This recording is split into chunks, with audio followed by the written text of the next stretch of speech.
नमस्कार, आप देख रहे हैं इंडिया टीवी। आपके साथ मैं हूं मीनाक्षी जोशी और मेरे साथ मेरे दोनों सहयोगी ज्योत्सना पाटनी और राघवन जुड़े हुए हैं।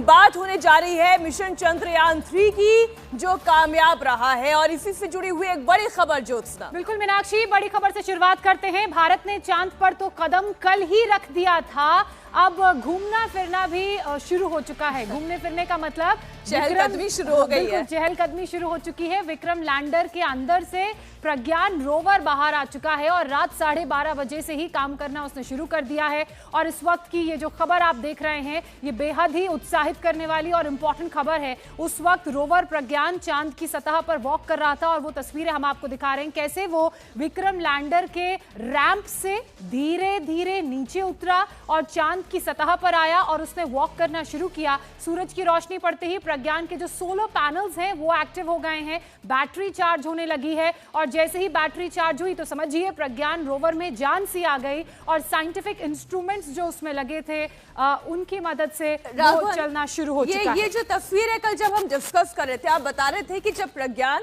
रोवर बाहर निकलेगा लैंडर से तो एक स्प्रिंग उसके साथ अटैच होगी। तो क्या ये वही है जो स्प्रिंग, मुझे ऐसा एक अंदाजा भर लग रहा है इस तस्वीर में एक स्प्रिंग अटैच्ड है। देखिए, इसको कितना आगे जाने के बाद ये डिटैच होगी, समझें तो देखिए ये इसका रैंप है जो लैंडर विक्रम का रैंप है।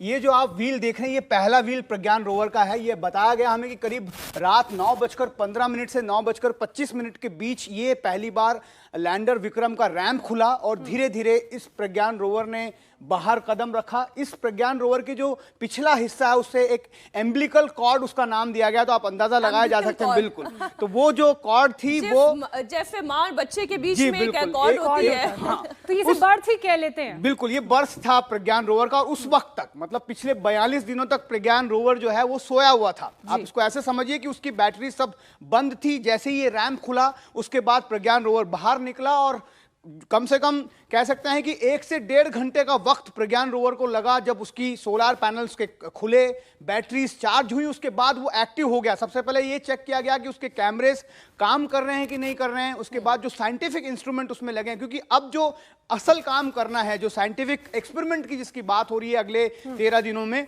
वो प्रज्ञान रोवर को करना है। सारे इंस्ट्रूमेंट को चेक किया गया, उसके बाद उस एम्बिलिकल कॉर्ड को काटा गया और धीरे धीरे प्रज्ञान रोवर जो पूरा, जैसे आपने एम्बिलिकल कॉर्ड के कटने का प्रोसेस बताया, जब वो रैंप का दरवाजा खुला, प्रज्ञान रोवर उससे बाहर निकला, 1.5 घंटे का वक्त उसे लगा क्योंकि सन से उसने एनर्जी ली। अब ये पूरा प्रोसेस तो आपने समझाया, लेकिन अब किस तरीके से जब वो चांद की सतह पर उतर चुका है, किस तरीके से काम करेगा और जब वो मूव करेगा टी राघवन, तो धूल नहीं उड़ेगी, इस बात को लेकर कैसे सुनिश्चित करेंगे साइंटिस्ट? देखिए, इसकी गति को इतना कम रखा गया, आप अंदाजा लगाइए, सिर्फ 1 सेकंड में 1 सेंटीमीटर ये मूव करेगा प्रज्ञान रोवर। ये एनिमेशन थोड़ा दर्शकों को समझा दें। एनिमेशन के जरिए आप समझते हैं। देखिए, जैसे ही ये बाहर निकला, इसका सोलर पैनल खुल रहा है, ये बैटरी सोलर पैनल के जरिए जो है इसकी पूरी बैटरी चार्ज हुई है। उसके बाद में यहां पर, क्योंकि गति ज्यादा दिख रही है, लेकिन इसकी जो गति आप अंदाजा लगाइए, सिर्फ 1 सेंटीमीटर में, 1 सेकंड में सिर्फ 1 सेंटीमीटर ये चल रहा है और इसका दायरा जो है वो सिर्फ 500 मीटर का है। इसको लगातार लैंडर के संपर्क में रहना है। इससे हम डायरेक्ट सिग्नल्स नहीं ले सकते हैं, लैंडर से सिग्नल्स मिलेंगे और लैंडर जो है वो लगातार ग्राउंड स्टेशन जो स्ट्रैक है वहां पर भेज रहा है। जो साइंटिस्ट हमें बताते हैं, एक चीज और बताइए, आप आगे बढ़े, ये है रोवर और ये है लैंडर। अब रोवर क्या सीधे लैंडर से संपर्क साधेगा और वो फिर साइंटिस्ट जो इसरो की लैब में बैठे हुए हैं उनका कम्युनिकेशन चलेगा, या ये डायरेक्ट कम्युनिकेशन होगा? जी, रोवर डायरेक्ट कम्युनिकेशन नहीं कर सकता है, इसमें ऐसे कुछ इंस्ट्रूमेंट नहीं है क्योंकि बहुत सोफिस्टिकेटेड इंस्ट्रूमेंट है और इसकी वजह से जो लैंडर है वो इसको लगातार मॉनिटर करेगा। लैंडर की रेंज में ये हमेशा रहेगा।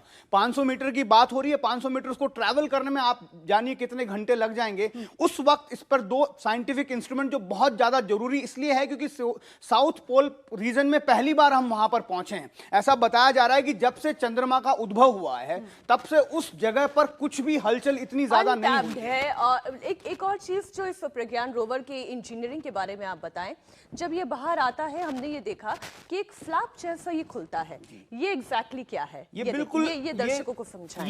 ये इसका सोलार पैनल है। आप देखिए, क्योंकि वहां पर जहां पर अभी हम उतरे हैं साउथ पोल रीजन में, वहां पर सूर्य की किरणें तिरछी पड़ती हैं। इसीलिए अगर आपने देखा होगा तो जितने भी इंस्ट्रूमेंट होते हैं, जैसे इसको भी अगर आप देखेंगे तो इसमें स्लैंट है सोलार पैनल, लेकिन इसमें बिल्कुल स्ट्रेट रखा गया है। वो इसलिए क्योंकि जो तिरछी किरणें सूर्य की है वो सोलार पैनल पर सीधी गिरें और ये तुरंत चार्ज हो जाए। और ऐसा हुआ, अगले 1.5-2 घंटे के बाद हमने देखा कि पूरी तरह से जो प्रज्ञान रोवर है उसकी बैटरीज चार्ज हो गई और रोवर को लेकर चहलकदमी शुरू करनी। एक रोवर को लेकर एक और सवाल ये है कि ये जो इस पिक्चर में बहुत छोटा सा दिखाई दे रहा है, एग्जैक्टली कितना वजनी है, कितना बड़ा है? देखिए, अगर इसके वेट की बात कर लें तो करीब करीब 26 किलो का इसे बनाया गया है। पैनल्स के साथ कह रहे हैं कि 26 से 32 किलो तक इसका वजन हो सकता है। जो मेन इंस्ट्रूमेंट जिसकी बात अब लगातार करनी चाहिए, क्योंकि अब हम क्या हासिल करेंगे वहां से, ये बहुत ज्यादा जरूरी है। इसमें एक एक्सरे बेस्ड और एक लेजर बेस्ड 2 स्पेक्ट्रोमीटर्स लगाए गए हैं। जो लेजर बेस्ड स्पेक्ट्रोमीटर, ये बताया गया हमें कि करीब करीब वो 1.5 सेंटीमीटर तक चांद की सतह को पियर्स करेगा, उसके अंदर जाएगा, पेनिट्रेट करेगा और वहां से जो है रासायनिक संरचना क्या है। बिल्कुल जी राघवन, मतलब जो पेलोड है वो रोवर में भी है और वो लैंडर में भी है। रोवर के लिहाज से अगर बातों को समझा जाए तो 2 ऐसे उसमें सेंसिटिव इक्विपमेंट्स लगाए गए हैं जो धरती में छेद करते हुए नीचे जाएंगे, चांद की सतह को समझने की कोशिश करेंगे। वहां ना सिर्फ पानी को लेकर रिसर्च होगी, क्योंकि ये चांद का वो छोर है जो सबसे ज्यादा फ्रीज्ड है, जहां पर सूरज सबसे कम पहुंचता है। इसलिए कह रहे हैं कि यहां पर आइस वाटर मिलने की संभावना ज्यादा है।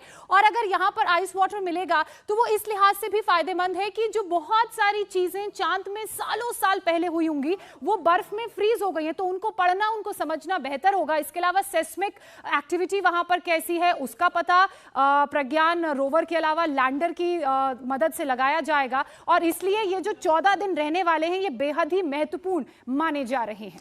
ये 3 तस्वीरें हम आपको दिखा रहे हैं। अब आदित्य L1 की तैयारी की जा रही है। ये क्या है ये भी हम आगे आपको समझाएंगे, लेकिन आज की जो ये तस्वीर है वाकई में उत्साहजनक तस्वीर है। रोवर ने अपना काम करना शुरू कर दिया है।